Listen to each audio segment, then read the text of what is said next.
नमस्कार। आज स्कंद पुराण का कुछ और पुराण प्रसाद प्राप्त करें। वैष्णव खंड और उत्कल खंड की कथाएं बताई हैं और उत्कल माने उड़ीसा होता है। भगवान जगन्नाथ वहाँ पर विराजमान है। ये पुरुषोत्तम क्षेत्र है। पुरुषोत्तम क्षेत्र में चातुर्मास्य की महिमा बताते हुए जैमिनी जी ने जो कुछ कहा है उसका श्रवण करते हैं। इसी बहाने भगवान जगन्नाथ की याद आएगी और पुरुषोत्तम क्षेत्र की याद बनेगी और फिर चातुर्मास्य की ही यह महिमा है। बहुत सारे लोग उस क्षेत्र में अभी भी यहाँ पर इस समय भी विद्यमान ही हैं, तो उस वजह से उनको भी यह कोई भी उसको सुनता है तो अच्छा लगेगा।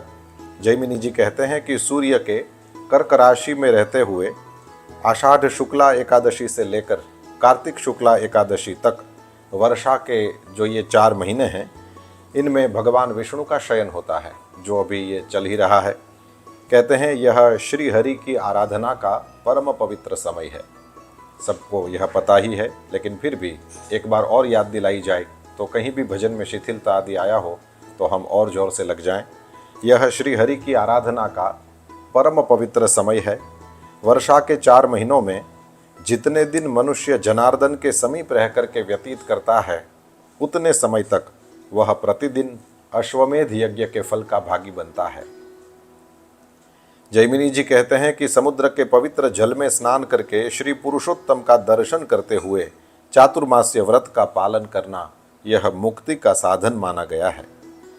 समुद्र के पवित्र जल में स्नान करना इसका अर्थ, और फिर पुरुषोत्तम का दर्शन करना इसका अर्थ जगन्नाथपुरी के समुद्र में स्नान करना, और पुरुषोत्तम भगवान का अर्थ है श्री जगन्नाथ भगवान का दर्शन करना।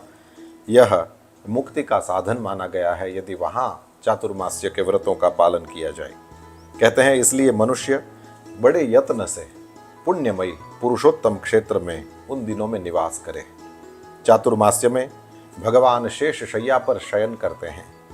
8 महीने पुरुषोत्तम क्षेत्र में निवास करके प्रतिदिन भगवान विष्णु का दर्शन करने से मनुष्य जिस फल को पाता है, फिर गलती ना करें समझने में।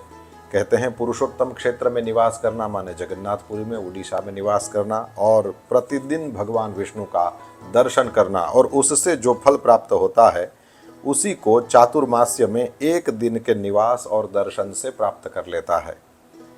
जो सब प्रकार के पापों में आसक्त, संपूर्ण सदाचारों से भ्रष्ट तथा समस्त धर्मों से बहिष्कृत हो, वह भी पुरुषोत्तम क्षेत्र में निवास करे। जो दूध पीकर अथवा शाकाहार करके यहाँ चातुर्मास्य व्यतीत करता है, वह यहाँ प्रचुर सुख भोग कर अंत में परम शांति को प्राप्त होता है। देवाधिदेव भगवान की प्रसन्नता के लिए मनुष्य यहाँ भीष्म पंचक नामक उत्तम व्रत का पालन करे और जंगली फल मूल खाकर रहे। यह व्रत भगवान की प्रसन्नता को बढ़ाने वाला, सब पापों का नाश करने वाला और वैकुंठ धाम रूपी सद्गति को देने वाला है। भीष्म पंचक व्रत की विधि अनेक स्थानों में दिखाई गई है, वहां देख लेना चाहिए। श्री जैमिनी जी कहते हैं कि हे मुनीश्वरों, यह सब तुम्हें रहस्य की बातें बतलाई गई है कि किस तरह से पुरुषोत्तम क्षेत्र में चातुर्मास्य में रहना चाहिए। ये जितने भी व्रत हैं वे भगवद भक्तिहीन मनुष्यों के लिए निष्फल होते हैं। ये अच्छी तरह जान लो। तीर्थों का तथा सात्विक दान और तपस्याओं का जो उत्तम फल है, वह सब केवल विष्णु भक्ति से मनुष्य प्राप्त कर लेता है। इस प्रकार आज हमने पुरुषोत्तम क्षेत्र को और श्री जगन्नाथ भगवान को याद किया। पुरुषोत्तम क्षेत्र को प्रणाम, स्कंद पुराण को प्रणाम, जगन्नाथ भगवान को प्रणाम, आप सबको प्रणाम।